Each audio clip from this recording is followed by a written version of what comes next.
ando mi Severina palo, ya ando King Severina güey. Ya ando mi Severina palo, ya ando mi Severina güey. Oficio ganga, cosa mala Severina, mi ya ando King Severina güey. Ya ando mi Severina palo, ya ando mi Severina güey.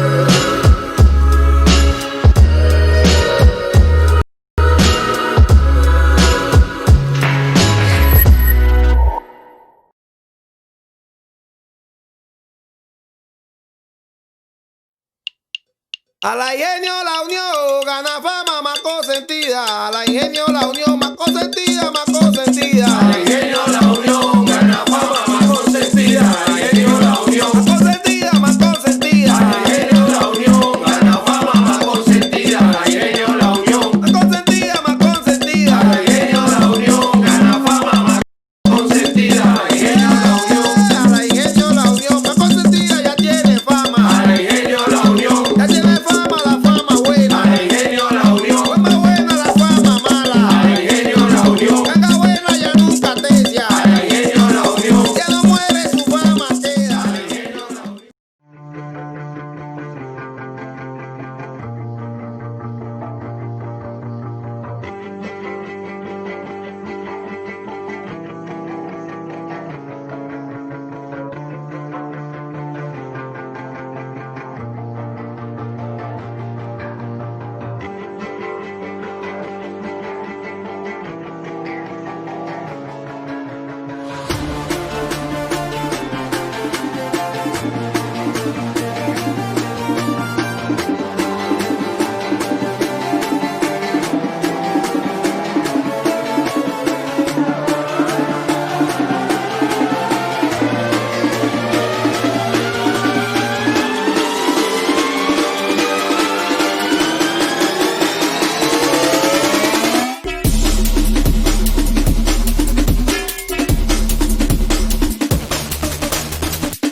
Hola, muy buen día a todos, espero que se encuentren muy bien. El día de hoy vamos a hablar sobre lo que es la historia de la brujería. Con esto quiero darles la bienvenida a todos los nuevos miembros del Coven del Cuervo Negro, diciéndoles que ya en el transcurso del día les diremos la forma como vamos a trabajar, pero bueno, qué mejor que empezar con algo que la historia de lo que vamos a manejar. Bueno, pues vamos a empezar con esto. Esto es la historia de la brujería, trabajada desde el Coven del Cuervo Negro en este nuevo ciclo del año 2020. Bueno, les quiero dar la bienvenida a todos ustedes que están aquí en este grupo, gente inquieta, buscadores, que les gustan las artes mágicas, pues sean bienvenidos. Bueno, pues vamos a empezar. Historia de la brujería, del Coven del Cuervo Negro.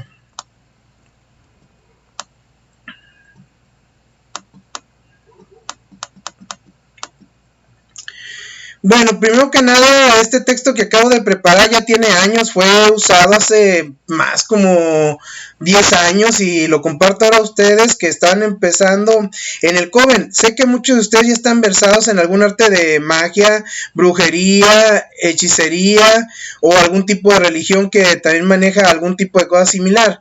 Bueno, vamos definiendo lo que es la brujería. La brujería es el grupo de creencias, conocimientos prácticos y actividades atribuidos a ciertas personas llamadas brujas. Existe también la forma masculina, lo que llamamos brujos, aunque es menos frecuente, que están supuestamente dotados de ciertas habilidades mágicas que emplean con la finalidad de dañar. Estamos definiendo la creencia, ¿eh?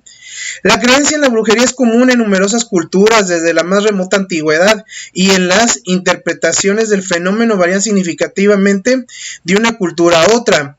En Occidente cristiano, la brujería se ha relacionado frecuentemente con la creencia en el diablo, especialmente durante la Edad Media, en que se desató en Europa una obsesión por la brujería que desembocó en numerosos procesos y ejecuciones de brujas, lo que se denomina la cacería de brujas. Algunas teorías relacionadas con la brujería europea, con antiguas religiones paganas de la fertilidad, aunque ninguna de ellas ha podido ser demostrada.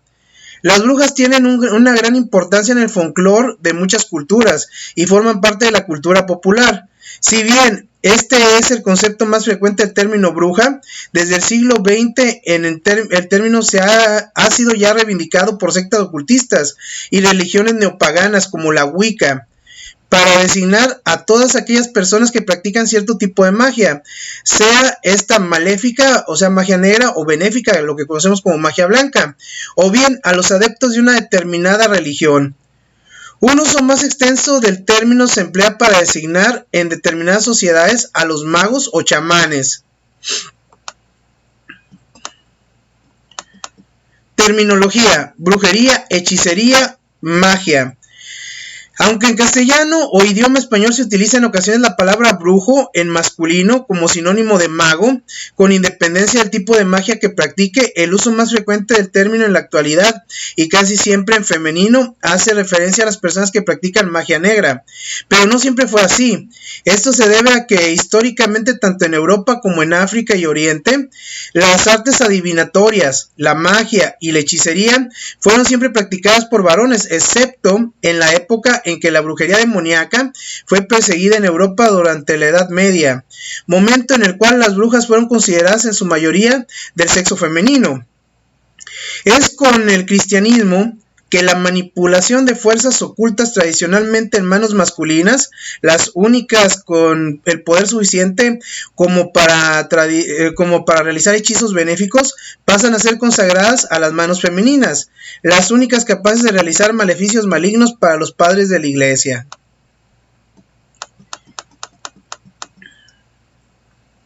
Según Guy Bachtel, en todos los tiempos ha habido varones y mujeres que decían tener poderes y practicar la magia. Desde sacerdotes hasta emperadores se arrogaban el título de mago.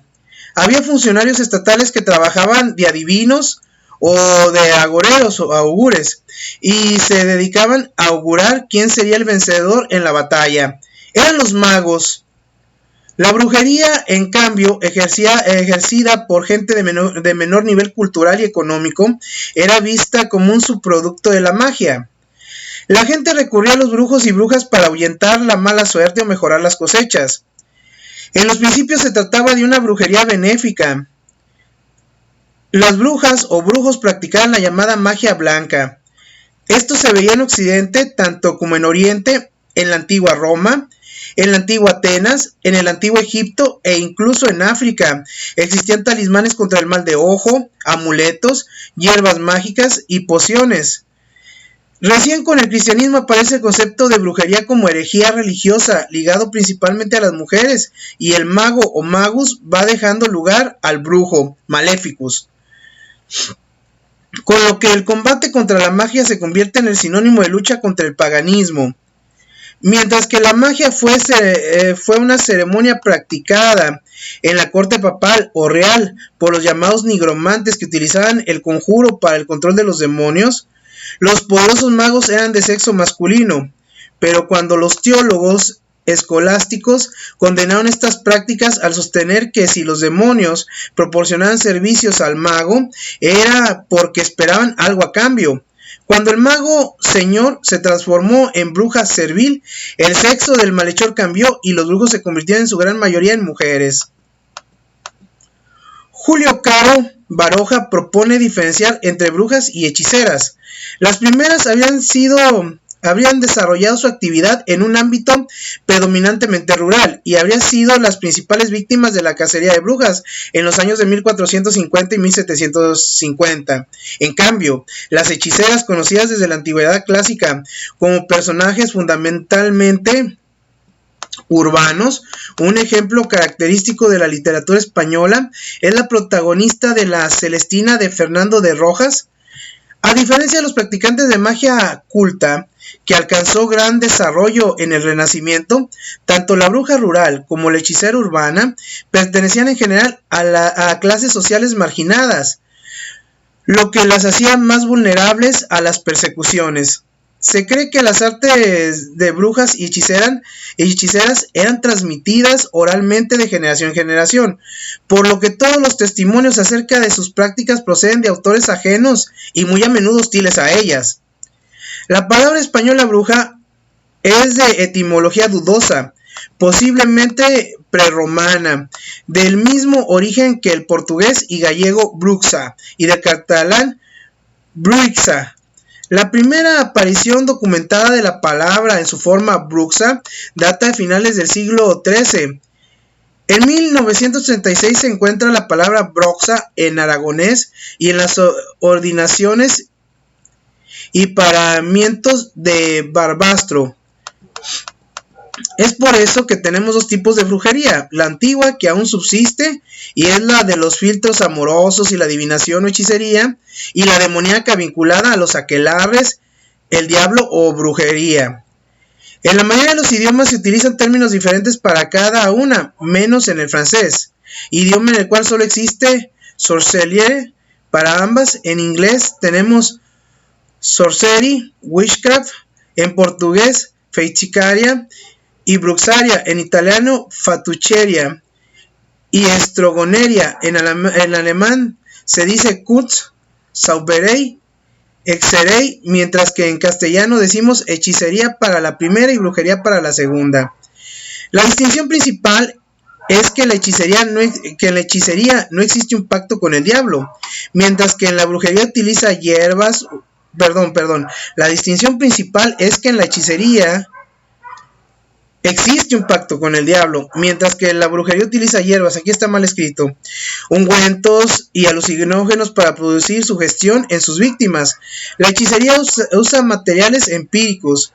En el País Vasco y en Navarra se utilizó también el término sorgin o sorgin en su pronunciación en castellano. En Galicia su voz meiga. En latín las brujas eran denominadas maleficae, singular de maléfica, término que se utilizó para designarlas en Europa durante toda la Edad Media y gran parte de la Edad Moderna. Términos, aproximaciones equivalentes a otras lenguas, aunque con diferentes connotaciones, son en inglés witch, en italiano strega, en alemán hexe y en francés sorcière. Como podemos ver, la historia de las brujas ha ido avanzando a través del tiempo en muchas formas. Vamos a ver un poco de la historia.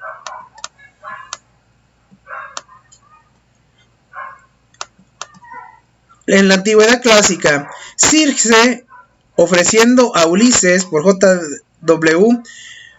Waterhouse, en las antiguas Grecia y Roma, estaba extendida la creencia en la magia.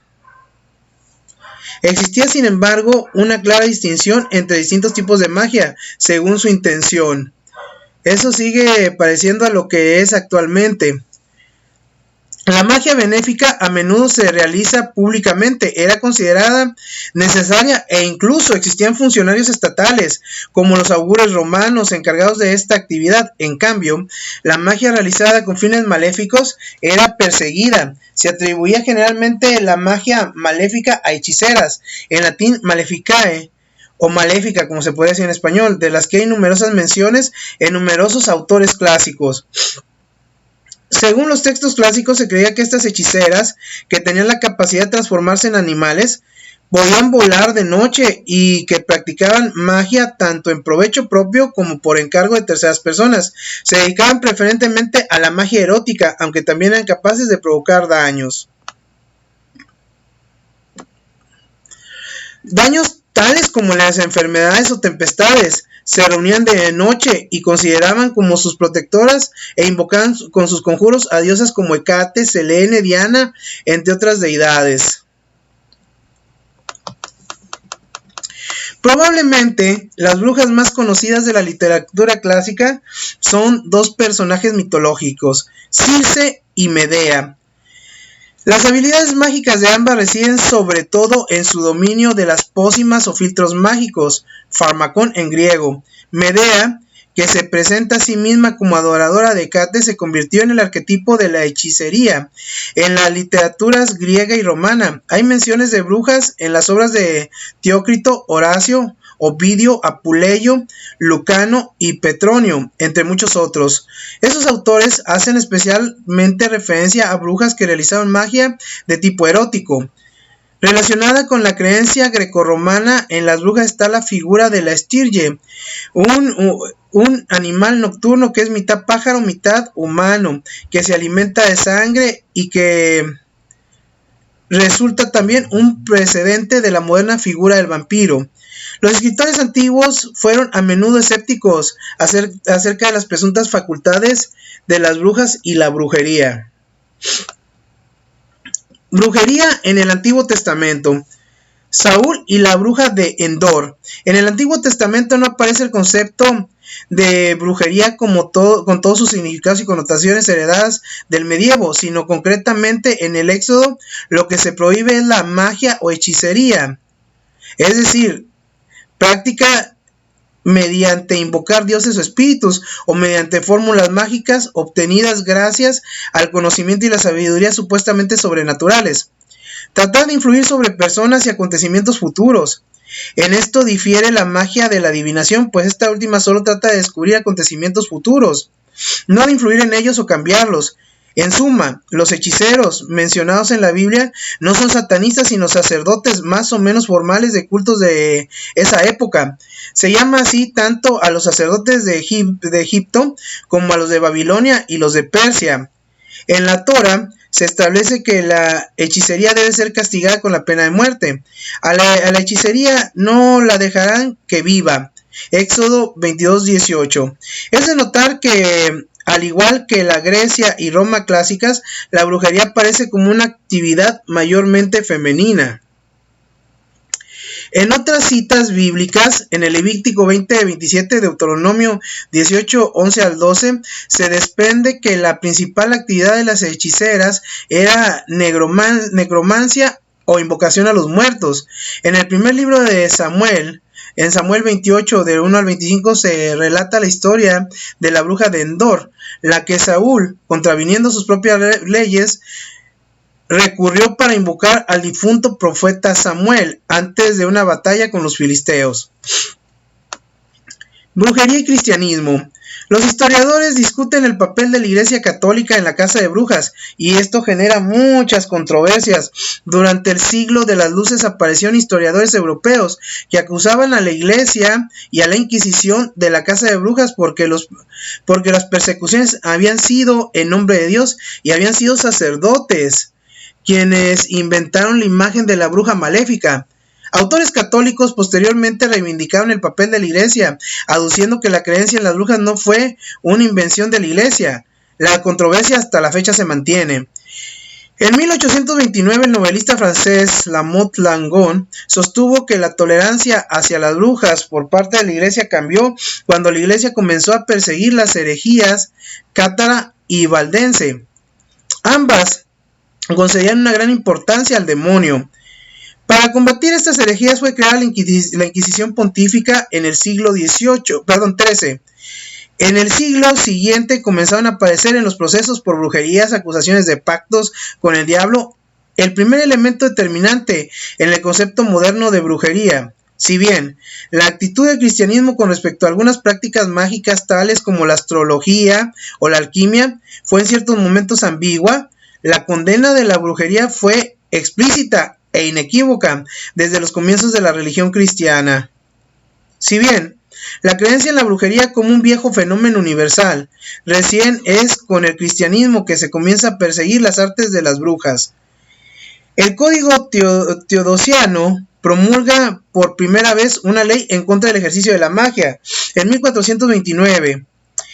En 429. En 534, el segundo código de Justiniano prohíbe consultar a los astrólogos y adivinos por ser una profesión depravada. El concilio de Ancira o concilio de Elvira en 306 declara que matar a través de un conjuro es un pecado y obra del demonio. El concilio de la Odisea solicita en 360 la excomunión de todo aquel que practique la brujería, la adivinación, la astrología o la magia. En el siglo XI, los jueces comenzaron a interesarse en los que se desvían de la ortodoxia católica. Primero son perseguidos por herejes los gnósticos y los arrianos, luego los dualistas y los cátaros, con la acusación de ser traidores a Cristo y partidores del diablo. En la Alta Edad Media, varias leyes condenaron la brujería, basada tanto en el ejemplo del derecho romano como en la voluntad de erradicar todas aquellas prácticas relacionadas con el paganismo. El primer caso de quema de bruja data en 1275 en Toulouse, epicentro del catarismo. El inquisidor Hugo Baniol condenó a una mujer enajenada mental a la hoguera, luego de que ésta confesó haber procreado un monstruo con un demonio. Doctores de la iglesia como San Buenaventura y Tomás de Aquino creían posible el encuentro carnal entre mujeres y demonios. Otros tempranos y escasos informes sobre la persecución de brujas datan de 1360, ejecutada por la justicia civil en Suiza y en Croacia. Sin embargo, en esa época el poder judicial civil no estaba separado del poder religioso. De los 11 territorios del Sacro Imperio Romano Germánico donde la persecución fue más intensa en términos de cantidades de brujas condenadas, 7 eran católicos: Colonia, Maguncia, Würzburg, Bamberg, Treveris, Eichstätt, Ellwangen. Ahí mataban en nombre de Dios. Y las autoridades católicas estuvieron implicadas. La primera persona en estar en desacuerdo con este cambio de pensamiento fue el matemático y cardenal Nicolás de Cusa, quien insistía en la no existencia de las brujas como seres que se transforman en animales. Con la Reforma Protestante la situación de las brujas no cambió, al contrario. Martín Lutero era un convencido sobre la existencia de los brujos e insistía en su persecución, aunque no fue responsable de las hogueras como Calvino. La primera persona que alzó su voz en contra de la cacería de brujas fue el médico protestante Johann Weyer, 1515-1588. En 1563, Weyer concluyó que las principales acusadas de brujería eran mujeres ancianas que, según él, sufrían de melancolía. Contra la existencia de brujas se sumaron también los protestantes Johann Jakob Weyer, 1528-1586, Hermann Whitgift, 1524-1603, Johann Eiwitz, 1525-1588. Dentro de la Iglesia Católica, dos figuras destacan en la lucha contra la caza de brujas: el español Alfonso de Salazar y Frías, y el jesuita alemán Friedrich Spee.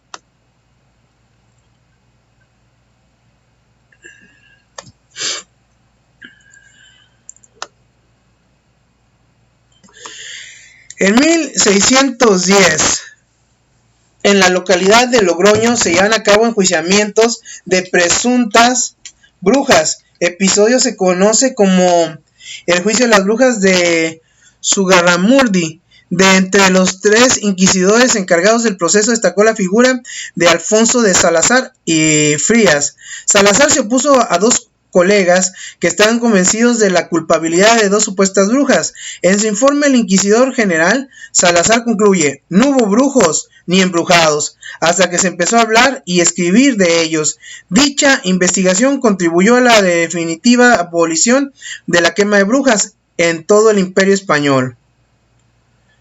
Friedrich Spee von Langenfeld, entre 1626 y 1631, en el paroxismo de la Guerra de los 30 años, periodo en el cual se produjeron grandes matanzas, saqueos y terribles hambrunas, en el cual se llegaron a dar episodios de canibalismo. Príncipes católicos que reconquistaban territorios luteranos llevaron adelante juicios masivos contra personas acusadas de brujería en la ciudad de Würzburg, y en las que fueron ejecutadas más de 1000 personas, hombres, mujeres y niños, acusados de ser brujos. En los juicios de Würzburg asistió el jesuita alemán Friedrich Spee, 1591-1665, Spey había tenido contacto con los pensamientos del jesuita Adam Tenner, profesor de la Universidad de Ingolstadt, quien en su libro Teología Escolástica se oponía a los juicios de brujería. Spee actuó como confesor de muchos acusados de los juicios de Wurzburg y concluyó que ninguna de las personas llevadas a la hoguera era culpable de brujería. Spee fue un rebelde que tuvo que publicar su obra Cautio Criminalis como autor anónimo para protegerse y sin autorización de los superiores de su orden. Spee se negó a renunciar a la orden cuando se lo pidieron. El objetivo de Spee era destruir el Malleus Maleficarum. Comienza al escrito diciendo que no distingue la existencia de las brujas, pero de los condenados que confesó él mismo ninguno resulta culpable de brujería. En el libro en el que aboga por el fin de los juicios por brujería, los juicios por brujería comenzaron a declinar en Alemania en el siglo XVII.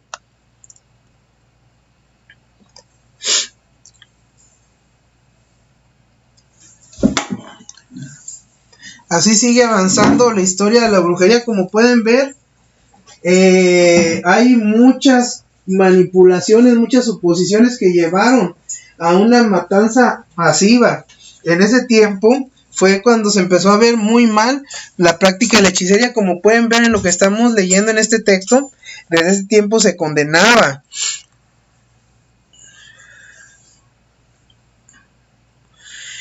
El Cautio Criminalis cayó en manos del jesuita inquisidor Francesco Albizzi, quien quedó muy impresionado por la obra y se convenció de la brutalidad de las cacerías de brujas.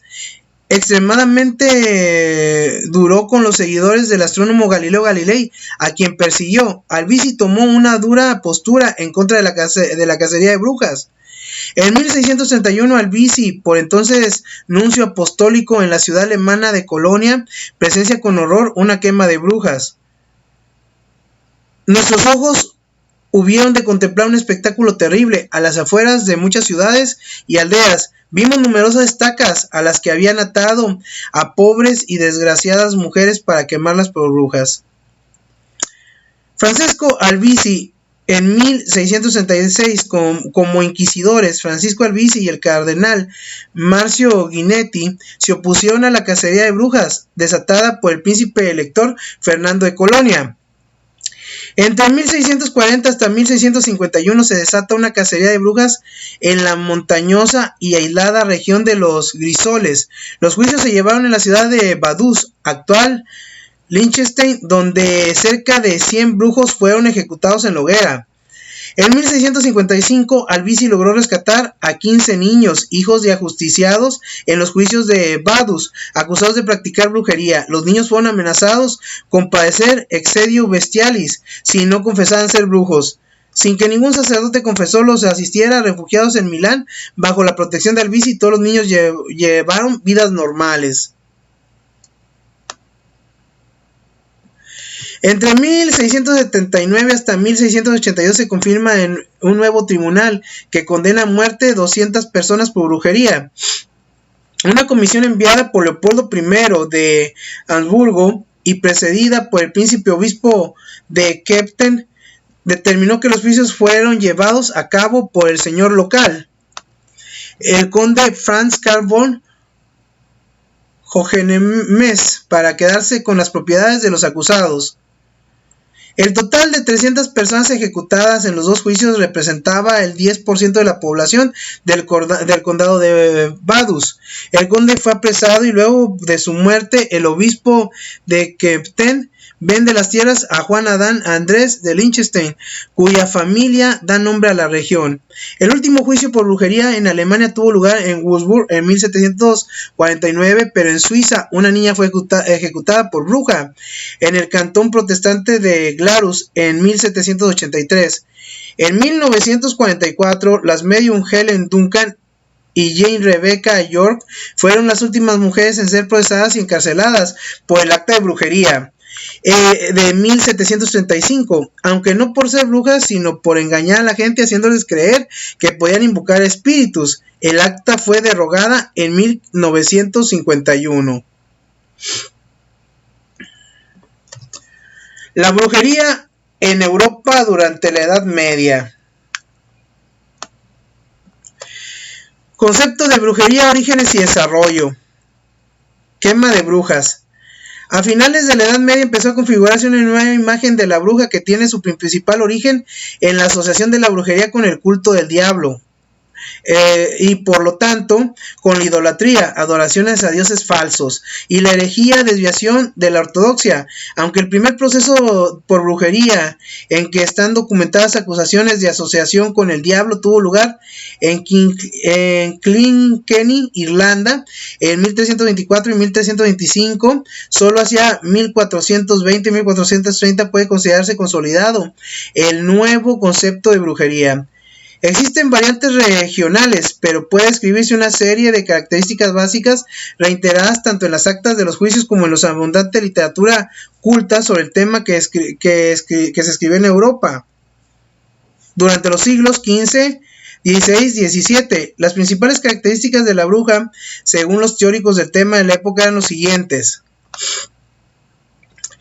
el vuelo en palos, animales, demonios o con ayuda de ungüentos, encuentros nocturnos con el diablo y otras brujas en el sabbat o aquelarre, pactos con el diablo, sexo con demonios en forma de incubos y sucubus y magia negra.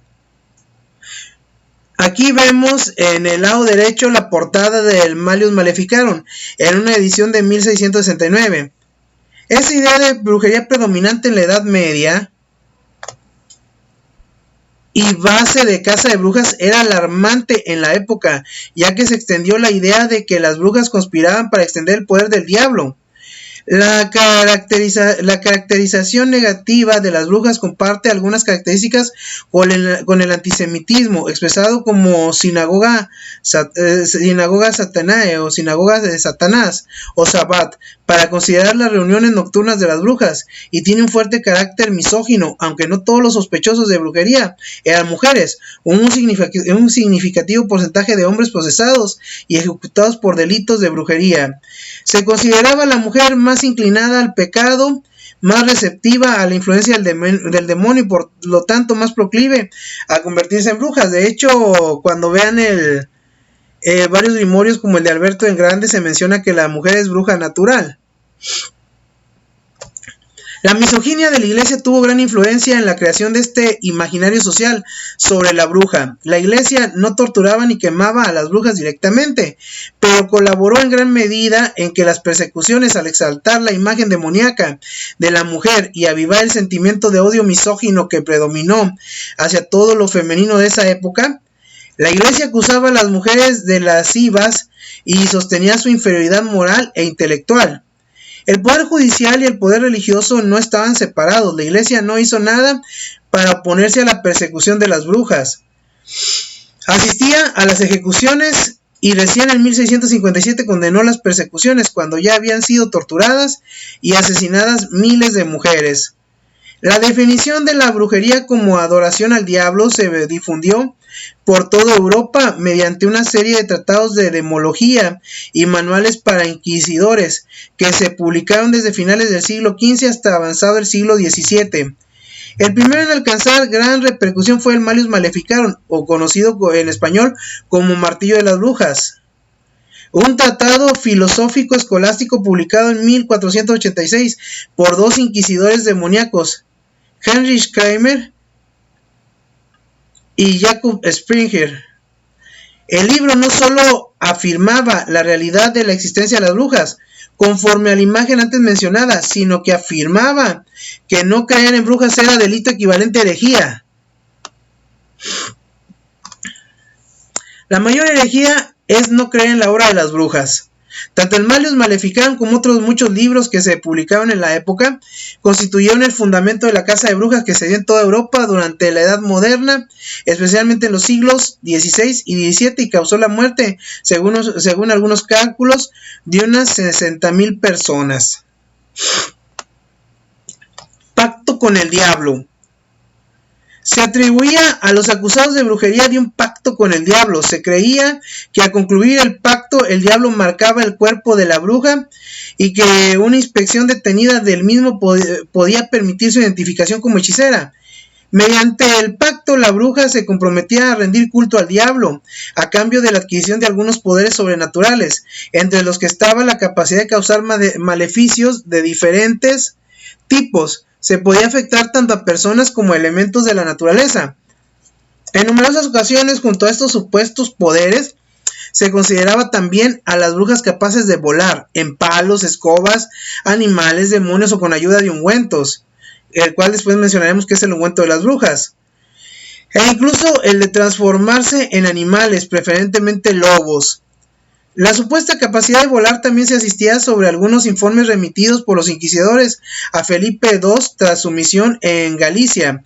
Tanto Felipe II como sus antecesores solicitaron a la Santa Inquisición investigaciones sobre la veracidad de las leyendas populares en lo que a la capacidad de volar se refiere.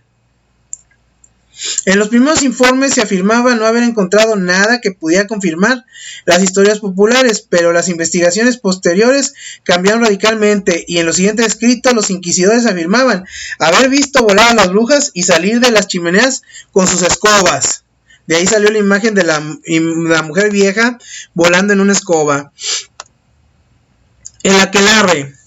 Se creía que las brujas celebraban reuniones nocturnas en las que adoraban al demonio. Estas reuniones reciben diversos nombres en la época, aunque predominan dos, Sabbat y aquelarre. La primera de estas denominaciones es casi con seguridad una referencia antisemita, cuya razón es ser la analogía entre los ritos y crímenes atribuidos a las brujas y a los que según la acusación popular cometían los judíos. La palabra aquelarre en cambio procede de euskera, aker, macho cabrío, larre, campo, se refería al lugar en que se practicaban dichas reuniones. En esta ilustración vemos la figura del aquelarre. Ya después les enseñaré otras un poquito más claras. El aquelarre, según se creía, en todos los aquelarres se le realizaban ritos que suponían una inversión sacrílega de los cristianos, a lo que ahorita conocemos como misa negra. Entre ellos estaba, por ejemplo, la recitación del credo al revés, la consagración de una hostia negra que podía estar hecha de diferentes sustancias, o la bendición con hisopo negro. Además, casi todos los documentos de la época hacen referencia a ovíparos banquetes, con frecuencia también a la antropofagia y a una gran promiscuidad sexual. Una acusación muy común era la de infanticidio y los sacrificios humanos en general. La principal finalidad de los aquelarres era, sin embargo, siempre, según lo considerado cierto en la época, la adoración colectiva del diablo, quien se personaba en las reuniones en forma humana o animal, como el macho cabrío, el gato negro, etc. El ritual que simbolizaba esta adoración consistía generalmente en besar el ano del diablo, osculum infame. En estas reuniones, de hecho, siempre existió la creencia que esa era parte de la iniciación para la brujería. El diablo imponía también supuestamente su marca a las brujas y les proporcionaba drogas mágicas para realizar sus hechizos. Se creía que los aquelarres se celebraban en lugares apartados, generalmente en zonas boscosas. Algunos de los más célebres escenarios de los aquelarres fueron las cuevas de Zugarramundi en Navarra, las Huichas cerca de Villanú y la provincia de Huesca. En España, el monte Brocken mencionado en Fausto de Goethe. En Alemania, en Karnak. En Francia, en Nogal de Benedicto y el Paso de Tonal. En Italia se creía también que algunos aquelarres se celebraban en lugares muy lejanos de la residencia de las supuestas brujas, que debían por tanto hacer uso de poderes sobrenaturales para desplazarse volando. Por ejemplo, se acusó a algunas brujas del País Vasco francés de asistir a un aquelarre en Terranova, que estaba muy lejos de ese lugar. Algunas fechas consideran también especialmente propicias para la celebración de los aquelarres, aunque varían según las regiones. Una de ellas era la noche del 30 de abril y el 1 de mayo, conocida como la noche de Walpurgis. El vuelo. Aquí vemos una linda muestra de Francisco de Goya donde pone el vuelo de las brujas. Ven a las brujas, una mujer joven, una mujer anciana volando en una escoba. Esa es la típica imagen de la bruja. Que ahí donde ven esa imagen se está trasladando según eso a la aquelarre. Esta creencia se remonta al menos a la antigüedad clásica, aunque a menudo fue vista con escepticismo. Por ejemplo, en el canon Episcopi se afirma la absoluta falsedad de esta idea. Los procedimientos empleados para volar varían según los diferentes testimonios. En el canon Episcopi, por ejemplo, se hace referencia a la creencia de que las brujas se desplazaban en animales voladores. Sin embargo, el medio de locomoción más frecuente y como tal ha perdurado la imagen actual de la bruja es la escoba, que a la vez simboliza su vara mágica. El simbolismo de la escoba se ha interpretado de diversas formas. Para algunos autores se trata de un símbolo fálico, lo que se relacionaría con la supuesta promiscuidad sexual de las brujas. Otra teoría menciona que la escoba pudo haber sido utilizada para administrarse determinadas drogas. En cualquier caso, llama la atención al tratarse de un objeto relacionado casi exclusivamente con la mujer. Con respecto a los vuelos de las brujas, las opiniones de los teólogos de la época estuvieron muy divididas. Para algunos tenían lugar físicamente y en tantos otros se consideraba que se trataba de un tipo de ensueño inducidos por el diablo. Modernamente se han relacionado con el consumo de ciertas drogas conocidas en la Europa rural, tales como el beleño, la belladona y el estramonio. Ahora vamos sobre las metamorfosis. En la cultura popular del norte de Europa atribuye a las brujas la transformación preferente en un gato negro, en un cuervo negro. En la cultura guatemalteca se dice que algunas brujas realizan un ritual en el cual con unos pocos movimientos del cuerpo vomitan el alma, logrando así el poder de convertirse en cualquier tipo de animal. Las prácticas mágicas. Se acusaba a las brujas de la realización de hechizos mediante magia negra. Esto es con fines maléficos. Mediante esos hechizos lograban supuestamente hacer morir o enfermar a otras personas o al ganado, o desencadenar fenómenos meteorológicos que arruinaban las cosechas. Interpretaciones de la brujería. Teoría de origen pagano. Una de las interpretaciones que más arraigo han conseguido en medios neopaganos es la que hace las brujas representantes de antiguos cultos paganos anteriores al cristianismo, que sus perseguidores habrían identificado errónea o malintencionalmente con la adoración al diablo.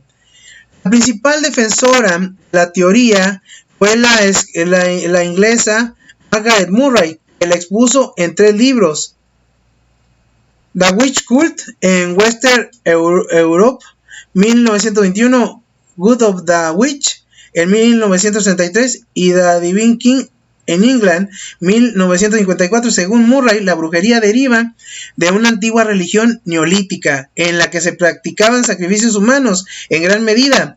Las teorías de Murray están influenciadas por la obra clásica de James George Frazer, La Rama Dorada. Según esta teoría, la noche de brujas o sabbat corresponden a la época del año en que el neolítico se realizaban los ritos de fertilidad para lograr que la naturaleza no muriera en el invierno y concediera buenas cosechas en verano. El 31 de julio y el 1 de febrero, de este modo, la brujería permanecía subterráneamente ligada a las religiones panteístas, concretamente de influencia germánica y celta, y estas reuniones serían el residuo de los ritos femeninos griegos y romanos al dios Baco, y otros ritos de origen tracio, y las denominadas brujas serían herederas de las sacerdotisas vacantes tras la entrada del cristianismo. El macho cabrío parece corresponder más al dios de la fertilidad, Pan, y a los sátiros. El punto de vista de Murray sobre la brujería resultó ser muy atractivo, el destacado papel que concedía a la mujer y a su sexualidad, por lo que implica de resistencia contra la opresión de la iglesia. Durante los años 30 surgió en Reino Unido un movimiento de recuperación de la brujería, en gran medida basado en las teorías de Murray. Tuvo también gran influencia de Jarl Gardner, que por cierto estuve muchos años practicando en la Wicca gardneriana. Gardner fue un personaje muy importante en el movimiento de la brujería. Autor del que puede considerarse el texto fundamental de Wicca Witchcraft Today, 1954, cuyo prólogo fue escrito por Murray. La tesis de Murray, que gozaron de amplio crédito hasta la época de 1960, son hoy muy cuestionadas, ya que se basa en fuentes poco dignas de crédito. Las confesiones de las propias brujas, a menudo realizadas bajo tortura. La caza de brujas. Entre los siglos XV y XVIII se dio una persecución particularmente intensa de la brujería conocida como caza de brujas. Esta persecución afectó a la práctica total del territorio europeo. Si bien fue particularmente intensa en Centroeuropa, en los estados semi-independientes bajo la autoridad nominal del Sacro Imperio Romano Germánico y en la Confederación Helvética, los estudiosos actuales del tema dan una cifra aproximada de 110,000 procesos y 60,000 ejecuciones, a pesar de que los cálculos anteriores arrojan cifras mucho más elevadas.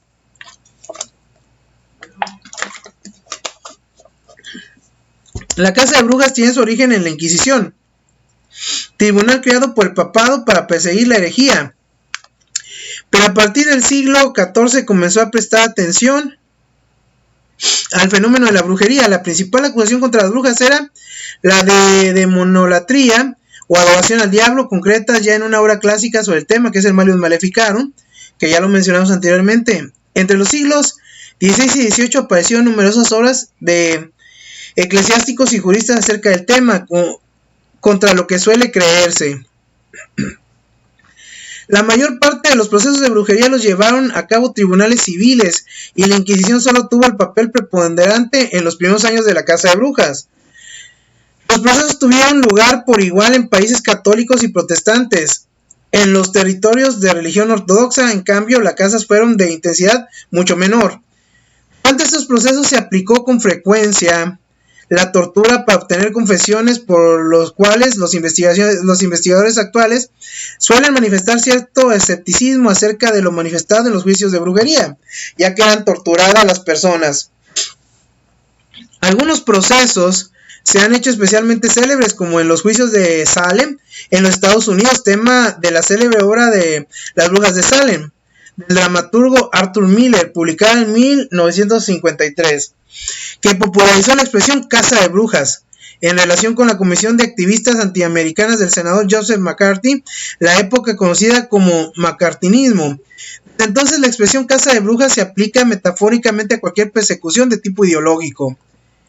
En España, la Inquisición dejó de perseguir a raíz del proceso contra las brujas de Zugarramurdi, segunda mitad del siglo XVII, en el que los inquisidores se encontraron ante la posibilidad de tener que quemar a varios miles de mujeres si resultaban condenadas.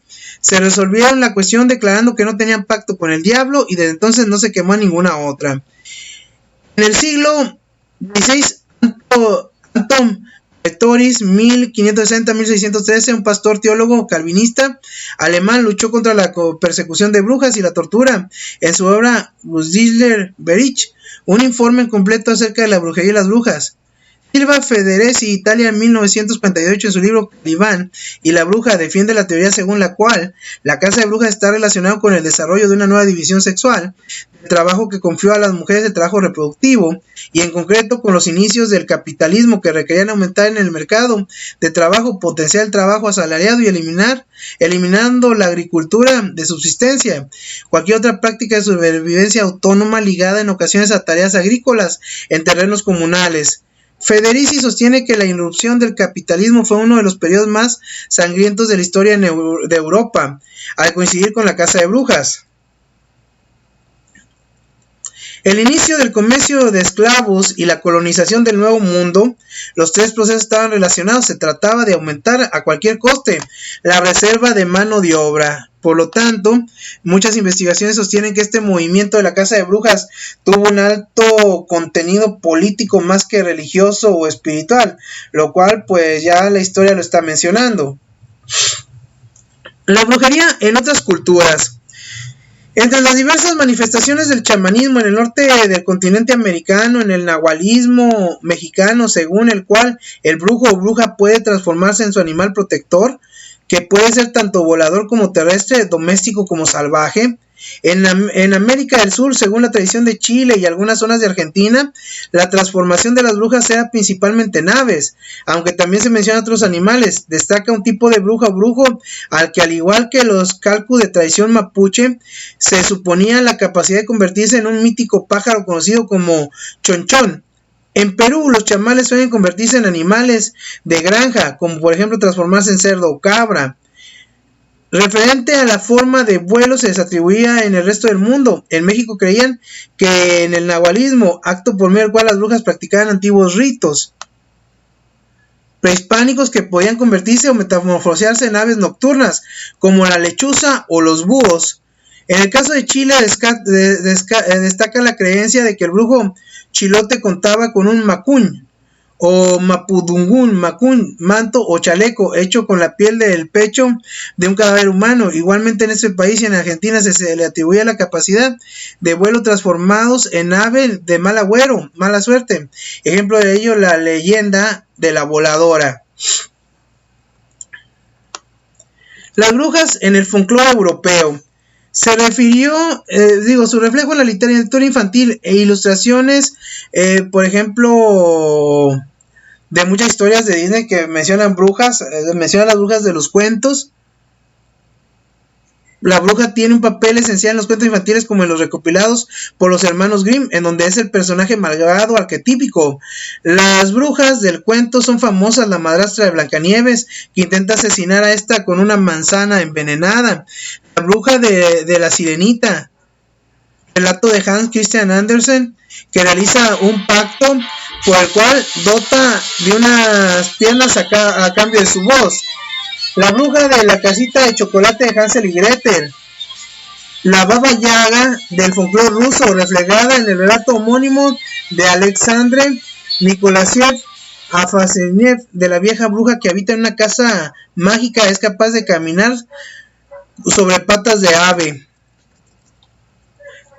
En la reciente literatura norteamericana también se recoge el mito de la bruja, pero ya no tiene por qué ser malvadas. Así es, en El Mago de Oz aparecen dos brujas malvadas y dos bondadosas.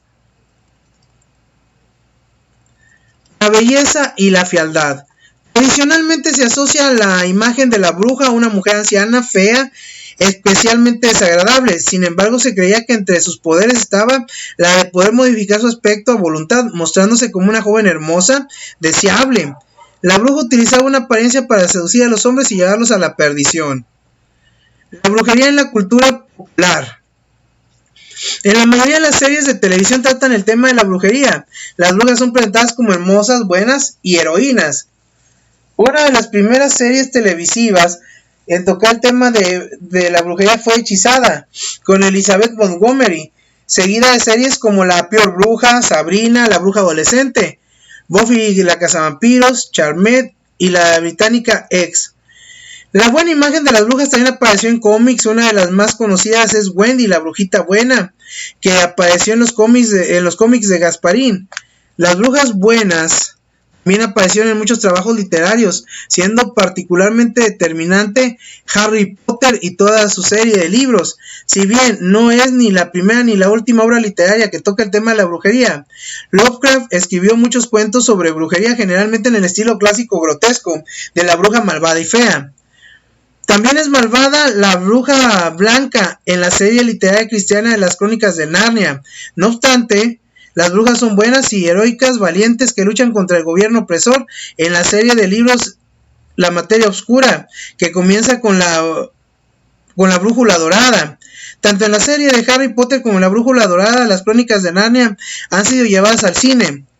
La literatura juvenil actual se suele desmarcar de esta visión, más basada en la Celestina, para recrear otra bruja más agradable. Más agradable a la vista, pero igual de peligrosa. Varios dibujantes han representado a las brujas como mujeres jóvenes dotadas de un enorme atractivo e innato. Buenos ejemplos son las numerosas damas que tratan de hechizar y utilizar contra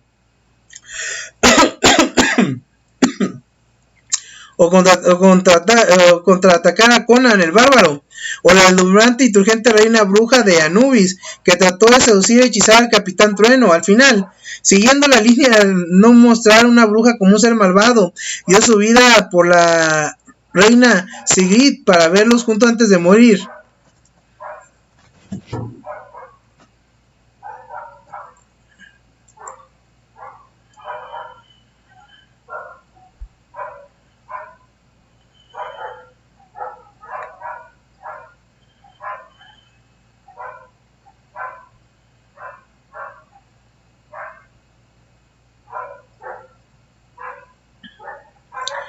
Películas sobre brujas hay muchas, y hemos visto demasiadas prácticamente.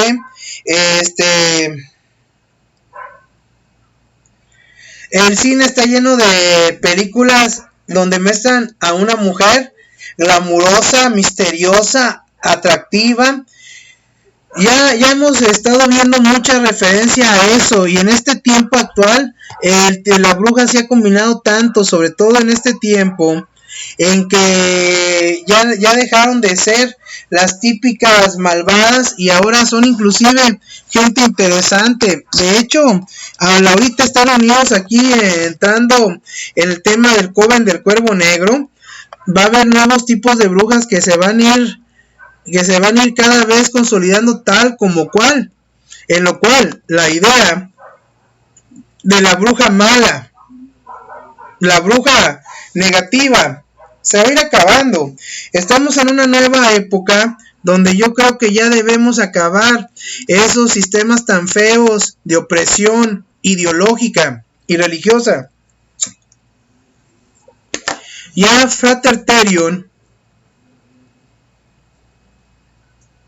Perdurabo, Aleister Crowley, desenmarcó del ocultismo muchas de las cosas que ahorita conocemos como New Age. Antes era parte de las ciencias ocultas y ahorita se abrió mucho para que pudiera llegar a nosotros. Gracias a este tipo de personas ha ido cambiando tanto el concepto de la brujería moderna, tanto que de hecho ya a veces se practica brujería ya dándole un carácter más, digamos, terapéutico.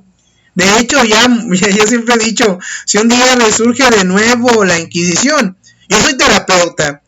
Entonces ya la idea negativa de las brujas está cambiando. Es tiempo de cambiar.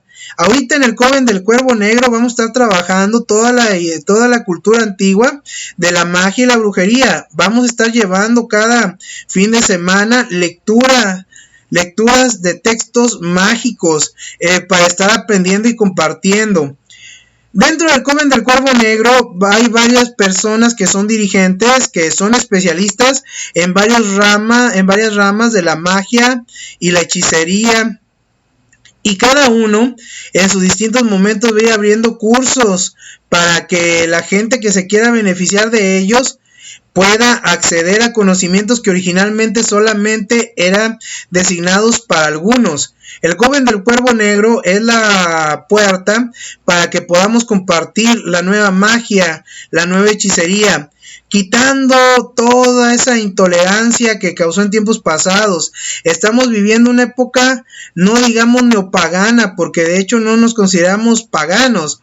Un pagano es aquel que va contra la religión oficial. Nosotros ni siquiera nos consideramos religiosos. Estamos trabajando una magia ecléctica, libre, un esoterismo libre, no quitándole la fuerza de él mismo, no quitándole el folclore, se respeta todo, pero sí abriendo el campo a la gente inquieta, porque cada generación tiene sus brujos y brujas, y va a ser muy bonito porque ya lo fue hace varios años, hace más de 15 años, el Coven del Cuervo Negro fue el semillero de los actuales brujos y hechiceros, y creo que una vez más lo va a hacer. Bueno, continuamos con la charla aquí en el Coven del Cuervo Negro. Bienvenidos sean todos ustedes. La frase Mesgus Yuna Padmasana significa la verdad es para que todos la conozcan. Uno de los lemas de uno de los impulsores principales de magia que ya después lo conocerán. Bueno, pues es cuanto. Se despide ustedes el maestro Koji, Frater Corbus, que actualmente me puse así, pues evocando y dándole fuerza a la idea del Coven. Muchas bendiciones, seguimos aquí, siguen las preguntas, comentarios. Esto todavía no se acaba, apenas va comenzando. Ya en estos días les diré cómo vamos a trabajar. Bienvenidos al Coven del Cuervo Negro, a la nueva generación de brujos, magos y hechiceros.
Yayando mi Severina palo, yayando King Severina güey.